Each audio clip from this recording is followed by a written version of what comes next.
Imagine this typical day. You just got back home from a long day of work and all you're longing for is to play your favorite game. With your final energy reserves, you slumber through the house to get some snacks and drinks before heading to your bedroom. You open the door, and there it is. You sit down, boot up the game, and keep staring at the screen until...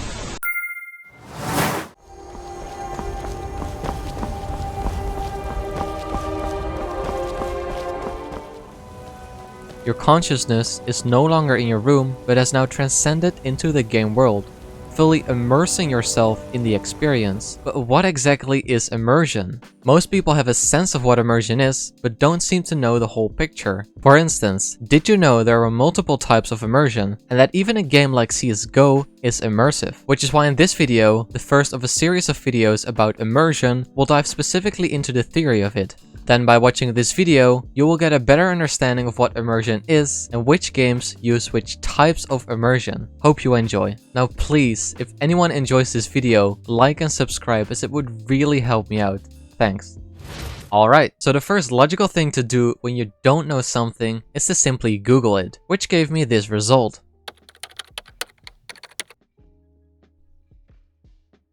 Generating a three-dimensional image which appears to surround the user.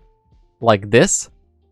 Okay, so that wasn't very helpful. The other result made a bit more sense, but come on, a deep mental involvement in something still sounds a little bit too vague. So I went in search of a better definition and stumbled upon this interesting Reddit feed where they were discussing what immersion is. And literally every single person had a different idea. Being into the position of a character, having to make a difficult choice, taking in your surroundings and remembering them in your head. A world that sucks you in with its intriguing interactive narrative. Forgetting about time, even if it's short, letting the atmosphere of the game grab you. It's really interesting to see, but if I'm brutally honest, none of these define immersion. Yes, these are all valid things to feel when you are immersed, but it still leaves the question of what immersion even is. Anyhow, I marched forward in search of a better definition for immersion. In doing so, I read through multiple articles, blogs, and even research papers, until I found this one very interesting study about the similarities between immersion and flow.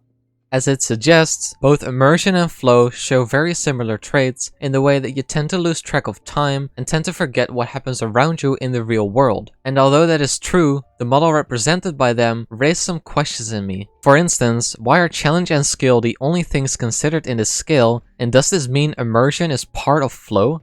I wasn't buying it. So again, I started reading, and reading. Please don't make me suffer for nothing and like and subscribe. But alas, I found yet another study with another model. But since this model felt a little bit cluttered to me, I made a simplified version for you instead. Now the reason I like this model is because it essentially splits up immersion into 3 different parts. Moreover, each category plays a very distinct and important role in immersion, making it easier to understand. The first category is imaginative immersion. This category involves all of the floating pieces of information together with the player's perception. Think about the world, characters, and story, and most importantly, how the player perceives this. This type of immersion relates a lot with books, depending fully on the story and the reader's imagination.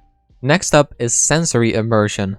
This category involves all of the sounds and visuals and all of the other senses when they decide to join the scene, like smell or taste. Think about ambient sound, sound effects, and game environments. This type of immersion relates a lot with movies, still requiring some story, with the inclusion of audio and visuals. The third and last category is challenge-based immersion.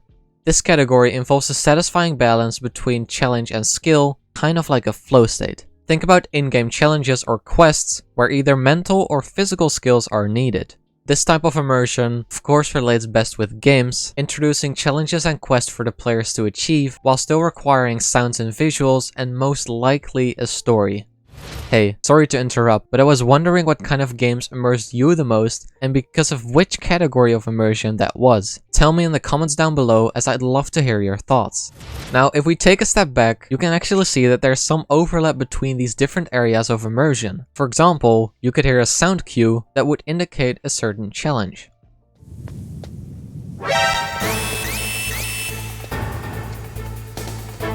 Something else you might have noticed is that the steps between different types of immersion, going from a book to a movie to a game, are quite big. A book is just plain text, which fosters a very high level of imaginative immersion, while a movie takes a story and makes it visually appealing and sound emotional or engaging, creating an extremely high level of sensory immersion at the cost of some of the imaginative immersion. Instead of picturing a forest, for instance, you now get to see it and even hear it. A game then introduces a situation where challenges present itself, leaving less room for the perfectly crafted camera angles from the movies. However, I feel like games are the jack of all trades when it comes to immersion. This is because in games it's easy to scatter around different types of information throughout your levels, as well as creating an extremely visually appealing and good sounding game with the added bonus of challenges. Now that we have finally defined immersion, let's test out our knowledge on some existing games. First off, Skyrim. Go! You're not wanted here! You're not supposed to be in here! Never should have come Skyrim is an open world game in which players can define their own story, visit countless of stunningly beautiful places, as well as choosing their own quests.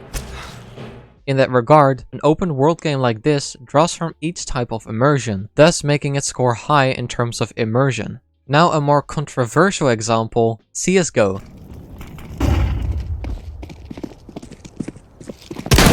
CSGO is a competitive shooter game in which you need to attack or defend against the enemy team. This game has little to none story, features important sound effects while leaving out ambient sounds, but offers a constant challenge of being the best, making the most kills, and climbing through the ranks.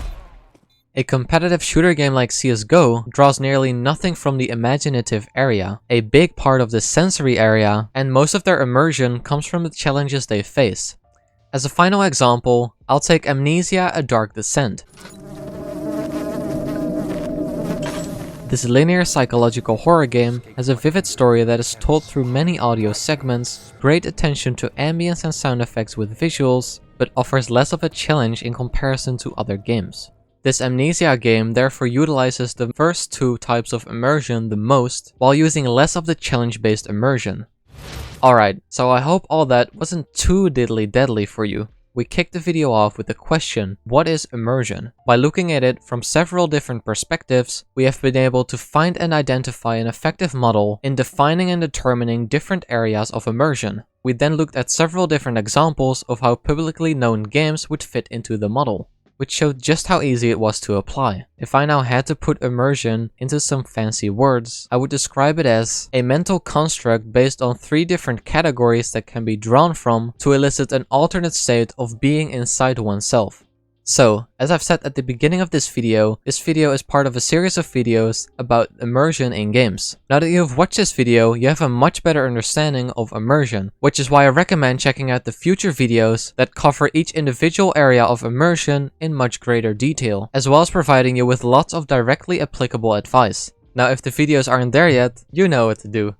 Like if you liked the video, and subscribe for more future content about game development. We also have a Discord server where you can talk about games or game development with like-minded people. Click the link down below and join now. That's it for today's video. I hope you enjoyed it, and I'll see you next time.